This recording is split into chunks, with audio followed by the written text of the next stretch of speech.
I'm Judy Dunaway. I'm primarily known for my many works for latex balloons as sound conduits.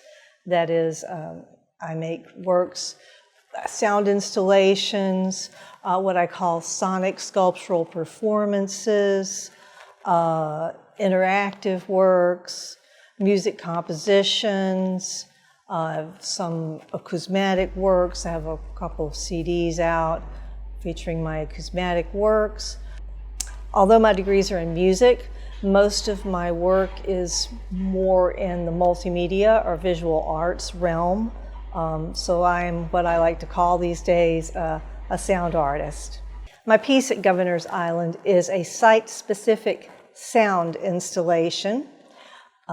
It commemorates Charles K. Hamilton's flight from Governor's Island to Philadelphia and back on June the 13th, 1910. That's 114 years ago.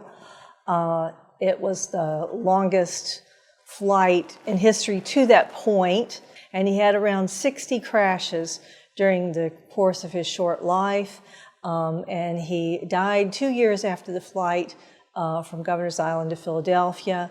From the cumulative results of all the injuries that he had acquired in the course of his career.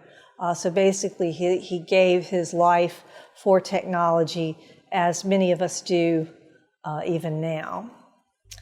My sound installation works with the themes of air, floating, and simple motorized devices, featuring inflated latex balloons as sound conduits. So in my floating sound sculptures, I use donut-shaped latex balloons with motors hidden in the center. There's no speakers used, but these motors vibrate the donut-shaped balloons almost like a low string, so that you get these sub-audio tones, these very low frequency tones, and they pool in the room in a certain way. They make it what's called standing waves, which are the result of the length of the sound wave, because a low frequency sound wave is very long.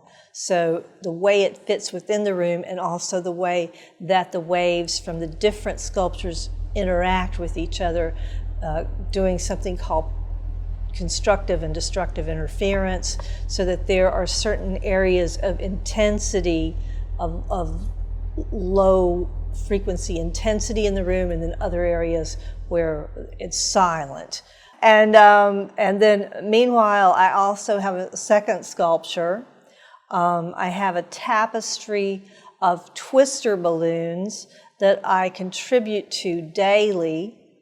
The balloons are in colors that reflect on the life of Charles Hamilton. So I use the people colors, but I always combine one red, the color of blood, kind of representing Charlie and his body and how he sacrificed his body for technology. And the sound of the recording, so the sound of the making of the tapestry as I weave the balloons together is recorded. I record it every day when I do it. And then when I'm not making the tapestry, I play back the sound of the weaving in the room, but I also hang the results of the tapestry up in the room. So there's always this continually growing tapestry of balloons happening in the room, but because they're balloons, and also because of the extremely harsh environment at Governor's Island, they're constantly dying. So the balloons are constantly deflating and collapsing, and every day I'm building more and more, and every day they're dying. So the sound has a visual representation in that sense. I want my audience to listen beyond what they immediately hear. I want them to notice background sounds. I want them to think beyond the obvious. And that's very hard to do because most of the visitors walk in, look around for maybe 5 seconds and walk out. So they don't, it's not so much that they need to understand the concept, but they need to listen, because if they don't listen to what's happening in the room, they won't understand the piece. For instance, we don't usually think about electrical hum that we hear in environments, like the hum of a refrigerator or some other electrical device. But this low-level hum is the thing that I'm exploiting with the donut balloon pieces. So I want people to notice these things that they don't normally pay attention to. And then there's the thinking of balloons differently as well. Like, children don't really like this piece so much because it's not really fun and games. The whole thing is more like ivy growing out the side of a house rather than a tapestry.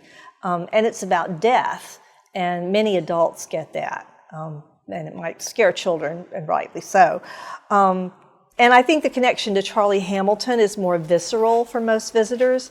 His life was dark, and his flight at Governor's Island happened 2 years before he died. And he sacrificed himself to technology. And if people spend a lot of time and read all the newspaper clippings that I have there and so forth, they probably understand the deeper connection to the pieces, but most tourists don't stay that long.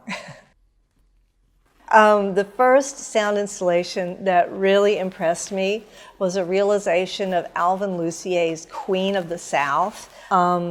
So then I started studying with Alvin Lucier at Wesleyan University not long after that.